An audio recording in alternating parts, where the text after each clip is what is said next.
জান্নাতের বর্ণনা। সময়, যা একদিন আমাদের কাছে অতি মূল্যবান ছিল, জান্নাতে এসে তার অর্থ হারায়।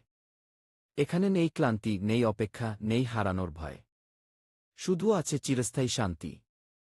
জান্নাতের দরজা দিয়ে পা রাখতেই মনে হল, এই জায়গাটা যেন আত্মার চেনা ঠিকানা। চারদিকে সবুজের সমারোহ, কিন্তু এ সবুজ পৃথিবীর মতো নয়। এখানে পাতাগুলো কথা বলে, বাতাসে সুবাস ভেসে বেড়ায়, আর আলো, সূর্যের নয়, নূরের আলো। নদীগুলো বইছে, কোনোটাতে দুধ, কোনোটাতে মধু, কোনোটাতে স্বচ্ছ পানি, আর কোনোটাতে এমন পানীয়, যা পান করলে হৃদয় ভরে যায় প্রশান্তিতে। জান্নাতের প্রাসাদগুলো স্বর্ণ, রূপা আর মুক্তার তৈরি, কিন্তু সেগুলো চোখ ধাঁধানোর জন্য নয়, বরং আত্মাকে প্রশান্ত করার জন্য। প্রতিটি গাছে ফল, যা শুধু স্বাদেই অনন্য নয়, বরং দেখতেই বোঝা যায়, এটা আল্লাহর পক্ষ থেকে বিশেষ উপহার।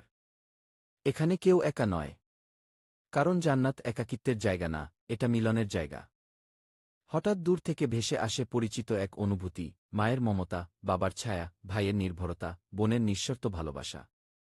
কিন্তু এখনও দেখা হয়নি।